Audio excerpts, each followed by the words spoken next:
And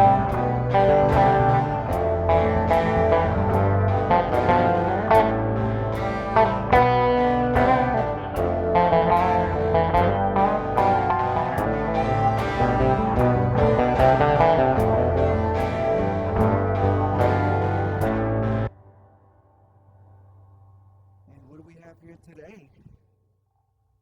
What we have here today is an 80s Greco TB70. And I have to say, I'm damn proud of the bass. Um, what separates this bass from the real T-Bird is the fact is there's two things going for it. It has a set maple neck. The neck is heavier, and the scale is shale. Ooh, shale. The scale is a medium scale, well, more like a Rick, like a 33-inch scale. What does that do? It does a lot. It gives the bass more snap. Of course, it's a more affordable way to make the bass, but it's so funny later on, well, actually early on, when Gibson did the non-reverse basses and even the reissues, there's set necks too. And then Gibson, I forget what years they came out. I think maybe it was in the 90s or whatever it was. I'm not sure, the 2000s. They came up with the studio bass. I should have bought one. I didn't because I didn't like the bridge. But it was a set neck. But it was a great bass. But this bass over here is phenomenal. It feels more to me like the more of like a 70s Gibson. There's the fret ends. You don't even feel. Mostly I play fretless bass, but you don't even feel the nibs. The pickups are much hotter than a typical Thunderbird. Here's all neck.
What I like. Here's the both pickups. Wide open.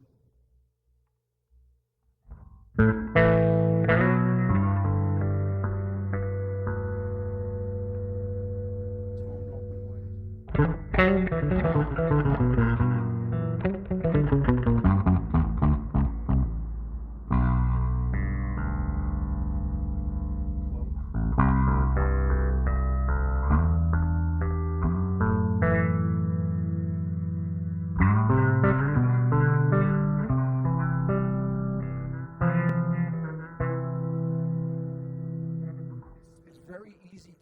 around this neck because the problem that I always found with the Thunderbirds, especially the new ones that I have, is that the neck is just kind of thin. It's just a little too thin and very unstable. Here's the bridge pickup, my favorite.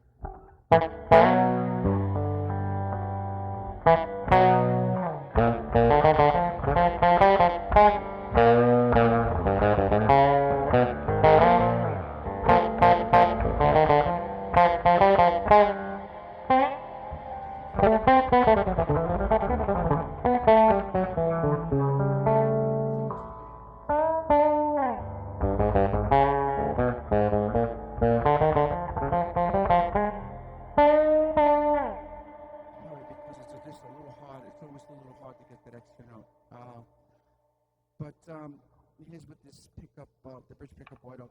Now,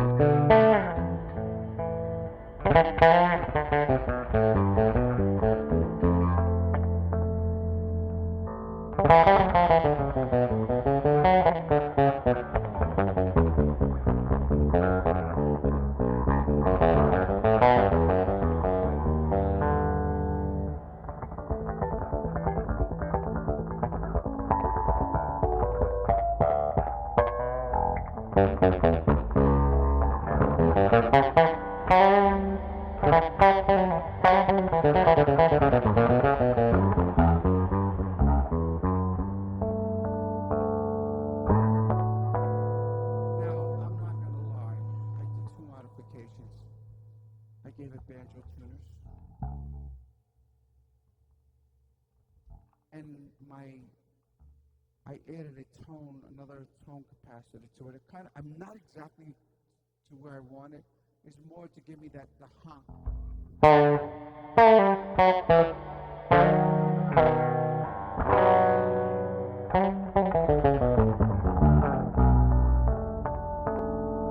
how it basically runs is I go like this. I put the both pickups on and I hit the harmonics.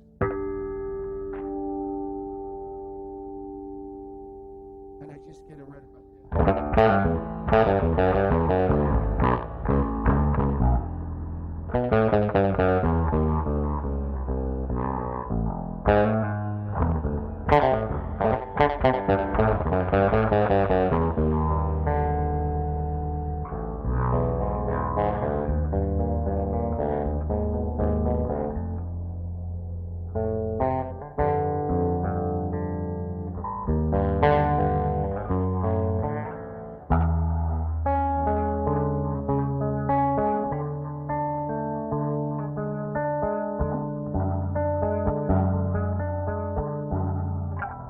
there's only one problem I got. There's this weird rattle with this E string.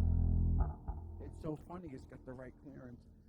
So I'm actually thinking it's the string. I really didn't change the strings on this. That came. I got this bass for dirt cheap, and no breaks, no cracks, and just.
I love this. It's a resonance frequency. Check it out. Kind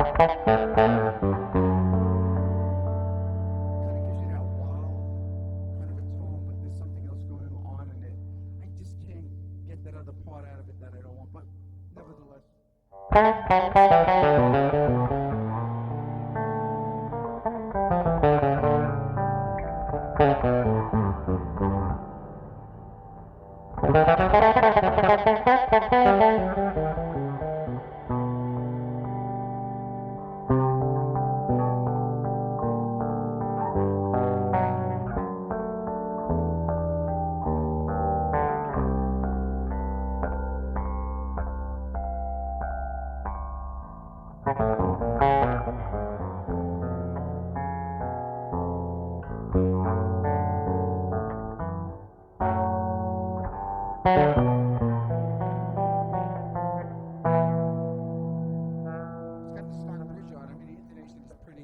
Pretty good. By the way, welcome to one of my practice sections here.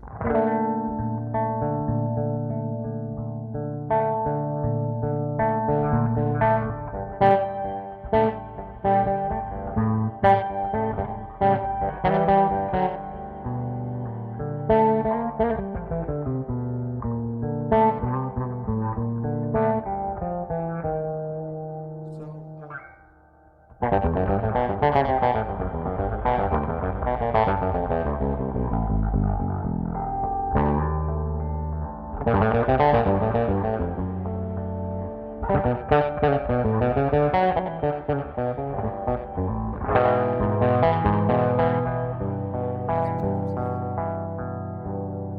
just have a natural ground to them, and then that's the way I have my stuff set up as well.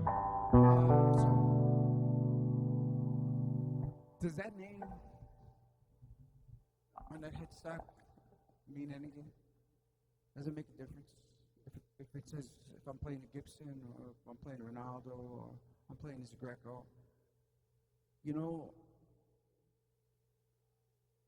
the fundamental of sound is in your hands, and it's a true thing. And when I started off on a $31. It was a Kimberly bass. This action was like so high until somebody showed me how to adjust it, and they only the back pickup worked. Well, that's why I guess I favor back pickups because that's the sound that I was accustomed to, that quack. Later on, I incorporated neck pickups, especially when I'm patting the headstock over here, one of my old Gibsons, because that's a single pickup bass, and I dare not modify it. But it doesn't matter. I mean, an instrument's an instrument. It's a tool, and what the guys really have back in the old days. I mean, yeah, your Gibsons are out, your Fenders are out. And it's so funny we're talking about this is kind of a P basis neck, but it's a little more. It's got something. It's got like a Gibson and a Rick feel to it. It's got a lot going on. Listen to those frequencies.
That's kind of like how I practice. I don't like sit down and I'm going to play scales.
Don't